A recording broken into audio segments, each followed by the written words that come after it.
Hey everybody, so listen, you got to stay home.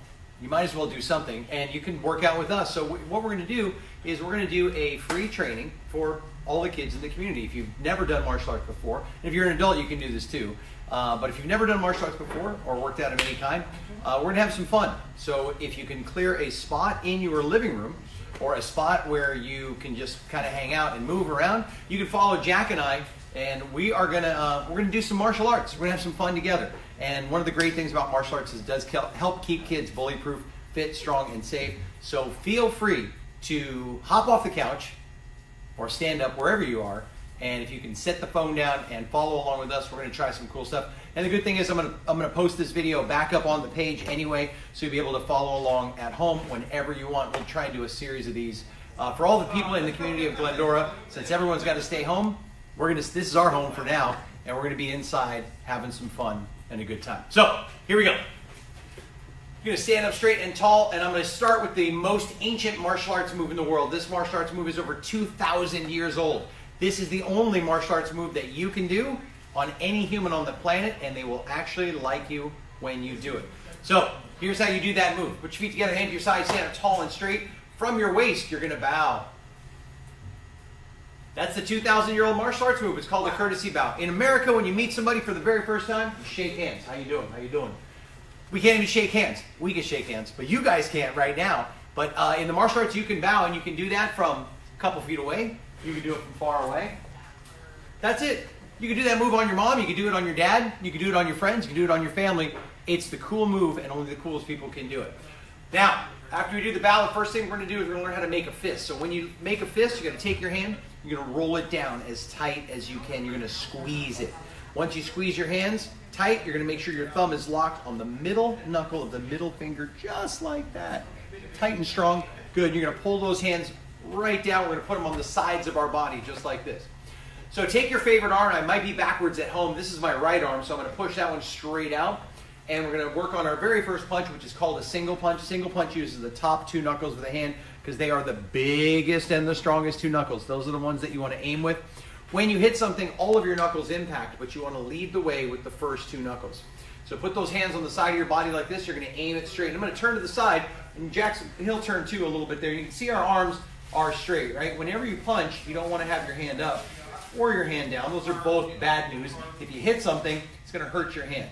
So you want to keep it flat and straight, as if I could set a pizza right on the top of your arm there, and it would stay.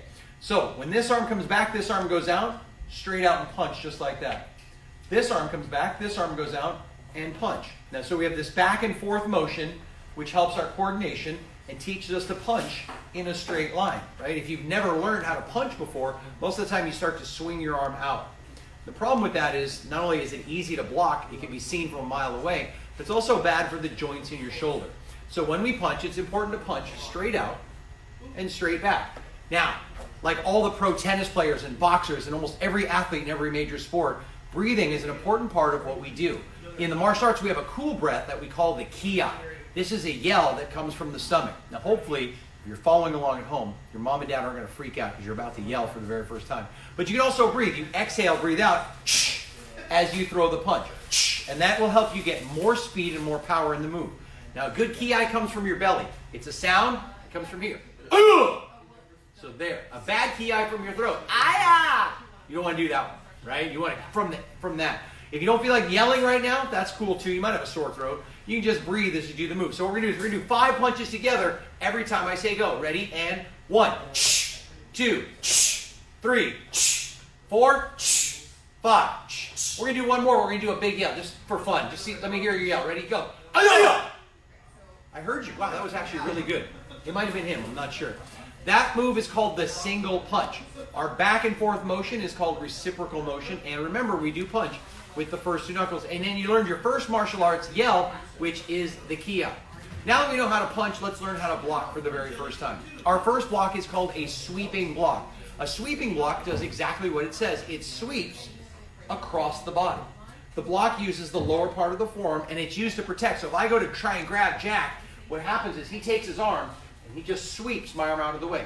What's great about these blocks is they're not designed to stop something. So if I'm bigger or stronger than somebody, and he's not as strong as me, he can still block and protect himself because he's not trying to stop my arm. He's moving it out of the way, sweeping across the body, much like the windshield wipers on a car. So they're going to go straight across. So I want you to go ahead and follow along with me and Jack. We're going to do the sweeping block. You lift your arm straight up, and then using your elbow and your wrist all in line, sweep straight across your body. When this arm comes back, this arm's going to come up, and you're going to sweep across your body. This arm goes away, sweep. So this will be a little harder than the punch because you're doing a side-to-side motion. You've got to get your hand back to that home position, the resting spot. That's where we chamber it so it goes straight out there. So now as I go to reach towards Jack, you can see how he does the blocks. He's just cover, cover, cover, cover. I can't even get to him. I go fast. Ah, starts to hurt. I don't want to even mess with him anymore. That block is called the sweeping block. So you have the courtesy bow. That's move number 1. Move number 2, how to make a fist. Move number 3, how to throw a punch. Move number 4, how to do a sweeping block. And we're going to stop there for today. Oh, and how to do the L.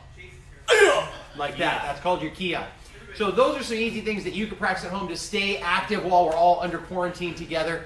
Thank you all so much for watching. If you have any questions, you can put them in the comments below, but we're going to try and do at least 1 or 2 of these every day to help all the kids in our community, whether you're a student of ours at the world famous Red Dragon or not. It doesn't matter. We are here to help you and support you every step of the way. Thank you for watching. Bye, everybody, and I'll see you all very soon.